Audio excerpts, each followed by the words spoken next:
오늘 아침 어떻게 열고 계십니까? 여러분은 지금 세상을 연다 박찬숙입니다를 듣고 계십니다.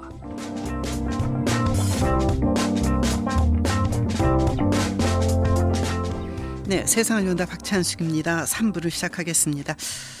여러분 참 오랫동안 궁금하고 이럴 수가 있나 그렇게 생각했던 사건 중에 하나가 97년 4월 3일 밤 10시쯤 지금 이제 이태원의 한 햄버거 가게 화장실에서 23살 대학생 조중필 씨가 무참히 살해됐습니다.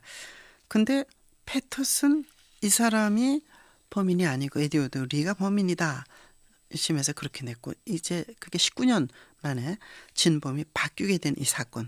그렇다면 무엇이 잘못돼서 진범을 눈앞에 두고도 그냥 풀어주고 공범이라고 이번에 발표된 사람이 진범인 것처럼 되고 흐지부지 됐었나. 이태원 살인사건이라는 영화가 없었다면 그 영화에 나온 검사처럼 열심히 한 검사가 처음 실제 검사였다면 하는 생각을 하게 됩니다.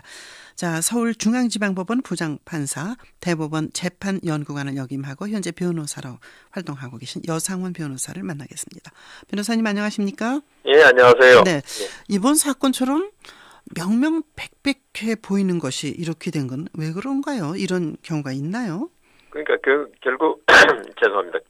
검사의 증거에 대한 어떤 판단 문제죠. 네. 어느 증거를 믿느냐 이 판단 문제인데 검사가 어떤 허심탄회한 마음으로 증거를 봤으면 좀 나았을 건데 좀 어떤 편견에 사로잡힌 게 아닌가 그런 생각이 드네요. 네, 그 당시도 편견일 것이란 얘기하고 같이 그 수사를 했던 그 교통사고로 2013년에 돌아갔다는데 용산경찰서의 김낙권 형사가 굉장히 아주 통탄하고 그랬다고 그러는데 그때 이 검사는 박모 검사가 검사 5년 차였다고 그래요. 네. 그런데 혼자서 이거를 다 하는 건가요? 잘 몰라가지고 여쭤봅니다만 참.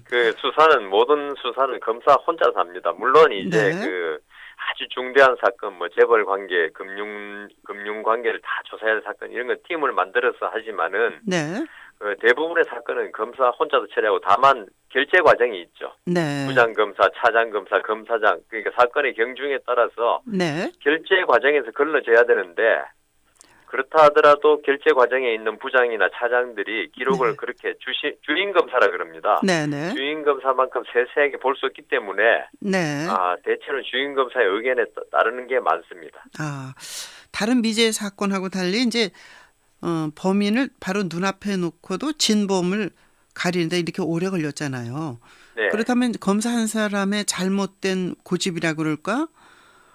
증거를 어떤 것을 보느냐, 이 대응이 상당히 미숙했는데 이렇게 한 검사는 법률적으로 어떤 처벌을 받게 됩니까? 어떻습니까? 그러니까 검사가 고의적으로 A라는 범인을 갖다 봐주기 위해서 B를 범인으로 만들었다. 이런 게 입증되지 않는 이상 검사가 자기 그때 사건 판단 시점에서 어떤 증거를 자신의 능력이 떨어져도 할 수 없지만요. 자신의 능력 하에서 최대한으로 열심히 해가지고 결론이 이렇게 났다. 이러면 처벌은 할 수 없습니다. 근데 이거는 그 당시에도 미군 CID인가 수사대도 그렇고 경찰도 패터슨이 범인이다. 그리고 또 본인이 증거를 많이 인멸했고 내가 한국인 찔렀다 이렇게 친구들한테도 얘기하고 또 범행에 사용한 칼 같은 것도 확보했다는데 이렇게 할 수가 있나요? 그러니까 이게 판사도 그렇고 검사도 그렇지만은 이렇게 좀 허심탄회하게 수사를 해가면서 이게 어느 게 진실인가를 추구하는 게 본래 수사하고 재판이거든요. 근데 어떤 일부 판검사들은 결론을 미리 좀 내놓고 거기에 맞춰서 수사 재판을 하는 경우도 있습니다. 그래서는 안 되는데 그러게요. 그렇게 하는데 아마 이 박모 검사도 이미 에드워드 리가 범인일 것이라는 결론을 내리고 나서 그러니까 수사를 시작하니까 이 패터슨의 범행에 부합하는 여러 증거들 있지 않습니까? 이거는 믿을 수 없다고 판단하는 거죠. 그래서 아마 그는 결론에 이르지 않았나 그렇게 추측됩니다. 아마도 이제 숨진 조 씨 보다는 이제 키가 큰 에드워드 그렇죠. 리가 큰 키에서 이렇게 찌른 거 아니냐 뭐 이런 거. 아주 단순한 그거 네. 하나 가지고 이미 결론을 낸 것 같아요. 아, 그렇죠. 저 여상원 변호사께서는 이제 판사 출신도 부장판사 출신이신데 예. 판사의 경우에 이런 걸 보면서 고민하면서 판결 내리는 거 아닌가요? 아, 당연하죠. 그렇게 해야 되죠. 네. 그런데 이제 아까도 말씀드린 바와 같이 일부 판사들은 네. 검사가 기소를 하면요. 네. 이걸 큰 고민 없이 아, 그 검사도 충분히 법조인이니까 네. 잘 판단해서 기소했겠지라는 일단 선입견을 가지고 네. 재판을 하게 되면은 피고인이 아주 변명을 했지 않겠습니까? 난 그렇죠. 아니라고 네네. 여러 가지 정황도 또 변호사가 있으니까 자기가 아니라는 정황 증거도 제출하면서 네. 그렇다 하더라도 이미 이게 편견이 한 번 형성되면은 이걸 무너뜨리기가 참 힘듭니다. 네. 그래서 판사들이 오판이 발생하는 거죠. 저도 네. 뭐 오판을 많이 했겠습니다만은 아니 뭐 그러시면 안 돼요. 그러니까 추상적으로 말씀하시면 안 되죠. 그러니까 오판을 가끔 할 수밖에 인간이 하는 일이니까요. 신이 네. 아니니까 오판을 할 수밖에 없지만은 네. 그래도 최선을 다해서 진실을 밝히겠다는 어떤 사명감을 가지고 재판을 해야 되는데 네. 어떤 기계적인 재판을 하면 이 오판이 나올 수밖에 없는 것을. 네. 그렇다면 판사들한테 사건이 대법관한테는 뭐 엄청나게 양이 많다고 그래서 대법관 수를 늘리자 뭐 또는 상고법원을 하나 더 만들자 이런 얘기가 나오고 있는데 네. 일반적으로 판사들한테도 그 사건이 그렇게 아주 폭증하고 있나요? 사건이 많죠. 네. 그게 법원 따라 좀 차이가 있는데 네. 중앙지법이라든가 서울재경법원이라 그러죠. 네. 제가 민사할 때 340건씩 가지고 있었습니다. 사건을. 아. 그러니까 이게 예. 너무 많죠. 사건이 많기는. 340건을 1년으로 말씀하시는 겁니까? 뭐 한 달을 말씀하시는 아니요. 겁니까? 그게 이제 좀 개념이 좀 다른데 네, 지금 네. 현재 지금 네. 이 시간에 내가 지금 사건을 처리 못하고 가지고 있는 사건 수가 340건이고요. 예. 그게 계속 사건이 접수돼 돌아싸이고 네. 선고를 해서 또 처리돼 나가고 다시 그래서 들어오고. 평균적으로 한 340건을 항상 가지고 있다고 보면 됩니다. 아, 그래요? 그럼 1년? 지금은 어떤지 모르겠습니다. 그게 네. 벌써 한 7, 8년 전이니까 네. 지금은 더 늘었을 겁니다. 사건이라는 게 경제 규모가 커지고 사회 활동이 많아지면 사건은 네. 많아지게 돼 있으니까요.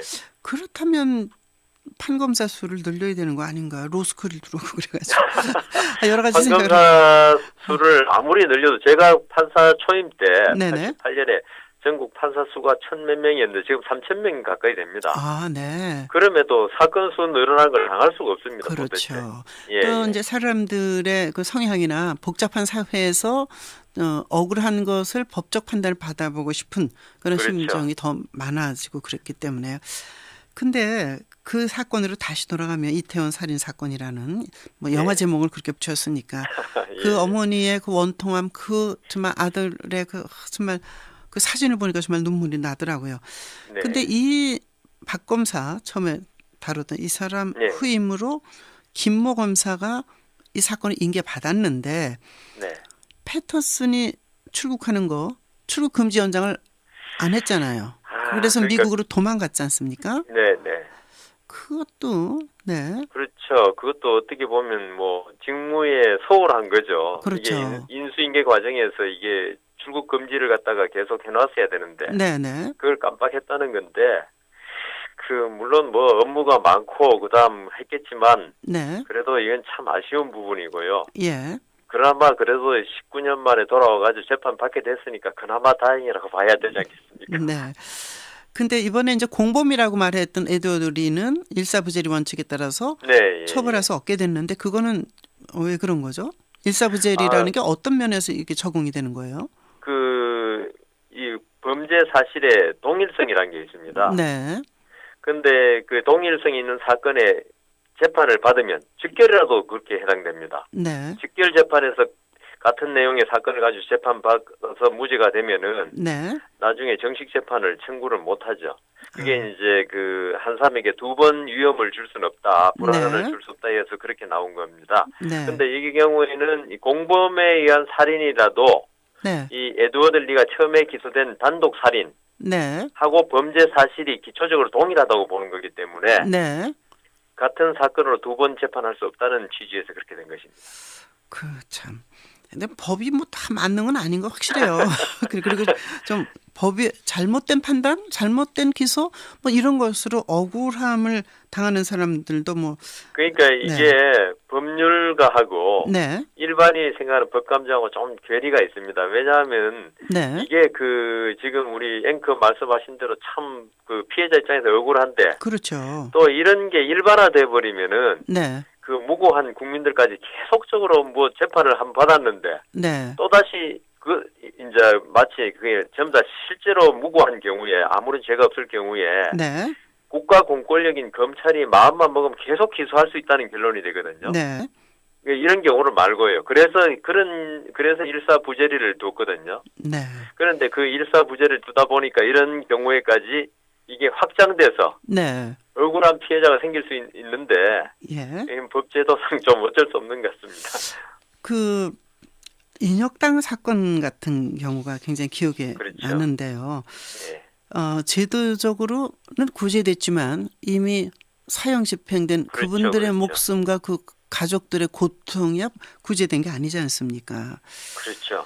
제가 기억나는 사건이 네. 예전에 서울 북부지검에서 네네. 통조림 포르말린 사건이라고 기억나실지 모르겠는데 네, 통조림에 네. 포르말린이 들었다. 네네네. 그 통조림 업체는 부도나서 망해버렸습니다. 만두 사건도 근데 또 그 기억이 나네요. 예. 업체 사장은 나중에 대법원까지 가서 무죄 판결 받았거든요. 네. 그 재판하는 동안 뭐 회사 이미지를 완전 히 다 훼손됐으니까 그렇죠. 그 망해버렸는데 무죄 받고 나서 너무 억울하지 않습니까? 그럼요. 그래서 국가를 상대로 검사의 잘못된 직무집행으로 내가 이렇게 회사까지 네. 망하고 한 200억의 손해배상을 아마 청구했을 겁니다. 네, 네. 그런데 패소했습니다. 아, 그거 역시 검사가 그 당시에서는 그렇게 판단할 수밖에 없었다. 어떤 네. 검사의 직무집행상의 고의 과실이 없었다 해서 네. 패소했는데요. 검사나 판사나 어떤 자기는 뭐 열심히 한다고 하지만 잘못된 판단을 내릴 경우 한 사람의 인생을 예. 완전히 망치는 결과가 되기 때문에 네네. 안타깝습니다. 그 말씀 들으면서 뭐 유명한 배우 김영애 씨가 그 아주 굉장히 좋은 무슨 비누 또는 뭐 건강을 했는데 잘못된 그 보도로 결국은 네. 망하고 법에 가서는 분명히 그 승리를 했지만 이미 그 그렇죠. 일하던 직원들은 다 뿔뿔이 흩어지고 사고는 망한 뒤에 명예가 훼손됐다고 말할 수 있을까 그런 생각을 했던 게 있거든요. 그럼요. 근데 언젠가 사법시험 문제 의사는 진료를 잘못해 환자에게 큰 피해를 입히면 의료사고로 처벌할 수 있지만 검사는 잘못 수사해서 억울한 피해자가 나올 때 어떻게 할 수 있는지 논하라 이런 문제가 나왔다고 하는데 어떻게 좀 구제할 길 뭐 이런 건 없나요? 그 제도적으로 구제할 방법은 없고요. 네. 제가 서울 동부지법에서 형사부장 할 때도 한 기일에 4건씩 무죄 선고를 한 적이 있었거든요. 네. 거의 매번 무죄 선고를 하고 그게 무죄가 참 받기 어렵습니다. 네. 근데 제가 그 항상 제 배석 판사들도 이야기하는 게 네. 당사자의 말을 갖다 편견을 갖지 말고 잘 들어줘라. 네. 억울하기 때문에 저렇게 말하는데 네. 그러니까 그 말을 잘 듣고 있으면요. 예. 정말 검찰 수사나 이게 잘못된 경우가 많습니다. 네. 네. 그래서 제가 항상 주장하는 게 판사 검사는 오픈 마인드. 네. 어떤 아까도 말씀드렸지만 편견 가지지 말고 네. 그 의뢰인들, 당사자들, 의뢰인은 참 변호사고 당사자들이 하는 말을 네. 귀담아 들어줘라. 그게 답이 있다. 예. 그러니까 제발 좀 그 이 피고인은 기소됐으니까 유죄다 네. 이렇게 생각하지 말고 네. 뭔가 피고인에게 억울한 면이 있으면 그걸 그렇죠. 밝혀가지고 좀 그 사람의 무고함을 밝혀줘야지. 네. 안 그러면 사법부란 게 필요가 없지 않습니까? 그렇게 말입니다. 기소한 대로 매달 유죄할 것 같으면 더 이상 뭐 필요가 없죠. 예. 그래서 제발 그 당사자 말을 저 사람이 자기 죄를 네네. 면하기 위해서 변명한다 생각하지 말고 네. 네. 열심히 들어주라고 항상 내가 부탁하곤 했습니다. 네. 지금 여상원 변호사님 말씀 들으니까 그 변호사 협회에서 검사 평가제를 실시한다 해가지고 예, 뭐 아주 우수한 검사 몇 명 그리고 정말 예. 하위 검사 몇 명 했는데 예. 우수한 사람의 특징이 뭐냐 제가 질문했습니다. 이제 이 인터뷰에서 경청이다 그러더라고요. 잘 들어주는 거. 네. 그만큼 중요한 게 없습니다. 제가 볼 때는 알겠습니다. 재판이란 거에 네. 기초 출발이자 마지막이 바로 경청입니다. 제가 볼 때. 네. 경청을 하지 않는 판검사는 네. 정말 그 필요가 없는 판검사죠. 예. 이병철 삼성 창업주의 말씀도 경청이었다 그러더라고요. 네, 오늘 말씀 잘 들었습니다. 고맙습니다. 예, 감사합니다. 네. 여성원 변호사 말씀 들었습니다. 8시 15분입니다.